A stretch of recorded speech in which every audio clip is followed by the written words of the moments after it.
Each year, women spend billions and billions of dollars on diet and beauty products in an attempt to change our bodies and change our appearance. But what if we told you it is possible to love your body without losing a pound or changing a thing? Therapist Julie Hanks is the owner and director of Wasatch Family Therapy. She says changing how you think about your body can actually change how you feel about your body, and that's what we want to get at, the inside-out change. This is a big deal for women. It is, and no matter what your size or shape, I've never met a woman who doesn't have a little bit of insecurity about their physical appearance. And our society kind of teaches us change the outside to feel better. So like you said, we're going to talk about how do you change the inside. So no matter what wherever you are with your outside, you feel okay about it. Well, and from your therapy experience, I think it's interesting. You refer to the body as a scapegoat, that we kind of brush off all of those emotional problems, that emotional baggage to your body. You blame the body. Yeah. Well, we could say, oh, it's because I'm overweight that I'm not in a relationship, when that may or may not be the case. Or, oh, I'm depressed because I just need to lose 5 pounds. So we tend to scapegoat our bodies as reasons why we don't have the life that we want. And what does that do to you emotionally? I mean, how harmful is that? It is harmful, because then we don't end up changing the things that are really the core problems. And so maybe we do need to get more in shape. And you know, it's fine to present your best self, but if we're obsessed about the shape and size of our bodies, that's not going to cure your emotional, it's going to create more emotional problems and relationship problems. You say not to look at your body, just look at your body, but to look at your body as a body breed. What does that mean? The most helpful thing I've ever heard about body image was think of it like a breed of dog. You wouldn't put down, you know, your Saint Bernard because it's not as lean as a greyhound. You wouldn't go, you're such a bad dog, you're such, but we do that to our bodies. I joke around, you know, I like to work out and be fit, but you know, I haven't gained any height. I've worked out my whole life and I'm not an inch taller. Yeah.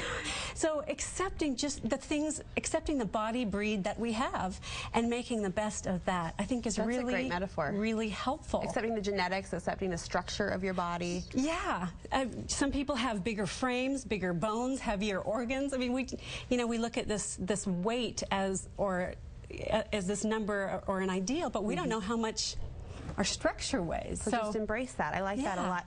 I think personally, I mean, when you talk about unhealthy body image, it's really such a sad thing, because the body itself is such a miracle when you think about what it can do and its abilities and what kind of an instrument it really is. Yeah. So I say, you know, think of your body as an instrument, not just an ornament. Women's bodies we tend to view our bodies as just how we look, as an ornament. And there's so much validation tied up in that, don't you think? There is, and it's reinforced wherever we go. And I think, you know, it's nice to present your best self. I think that's a great thing. But to be obsessed about it, that's another thing. And so often we don't think about what our bodies can do and what they do for us every day without physically, just the gifts breathing, and we can see and we can hear and we can connect with other people.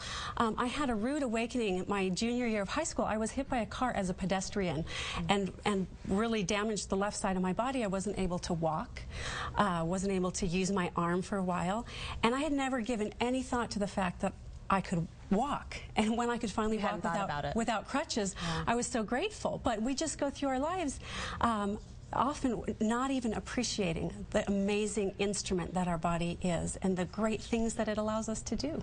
Whenever you know, unhealthy body image is discussed, the media is often blamed for all of the images and, you know, the negative images they put out there. It doesn't seem those images are going away. In fact, they're just getting skinnier and smaller. So how do we, as consumers and as women, how do we wrap our brains around that? How do we filter those images and all of those pictures that we're seeing put out by the media? Well, I think it's important to recognize that they're not reality. I mean, my guess is these pictures were airbrushed to look like this. There are some people who look like that, but not anybody I know. And to recognize that those are idealized images, they're not reality. And you say we should talk back to media? Yes, and I'll say this with my kids. Do you really think if you look like her, you'll be happier? Well, because I work with a lot of people in my practice with eating disorders who look closer to her than I do, but they're unhappy. So it's not just about looking ideal. And I don't really blame the media, because we are the consumers. You know, all of us are consumers of the media, and we buy things and we perpetuate that too. So to be aware that they're idealized images, they're not close to reality. So you verbally would encourage women to say out loud, that's not real, or I don't buy that. That's not real.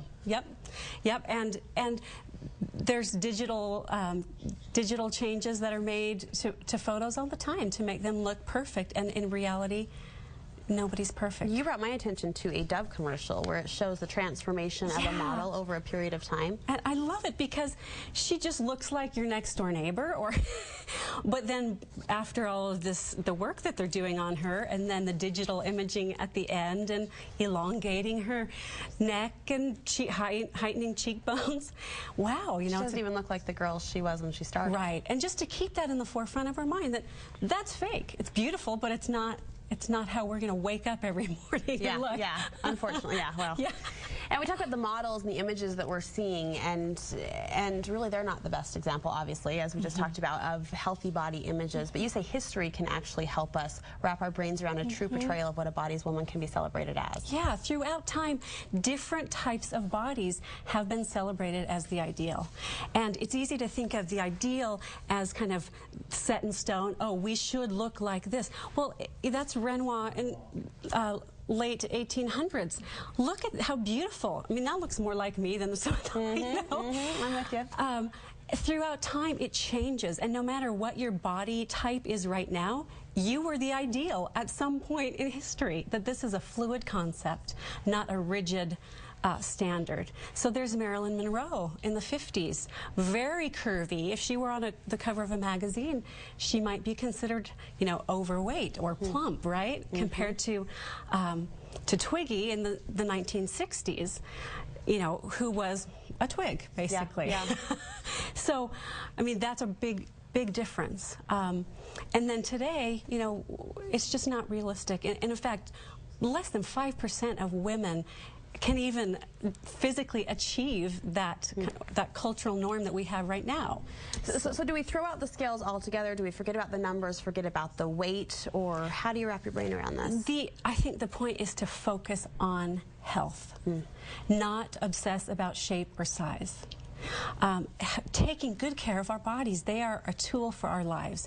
They're going to carry us throughout our life, and we can beat ourselves up inside, or we can shift how we think about our bodies and appreciate what they do, and how can we take good care of our bodies so they'll work for us for the rest of our lives. Great perspective, Julie, as always. Thank you, Brooke. So much. Huge topic, so important. Julie, of course, the owner and director of Wasatch Family Therapy. We've got a link to her website on our website, studio5.ksl.com. Coming up next, Darren Ing answers more.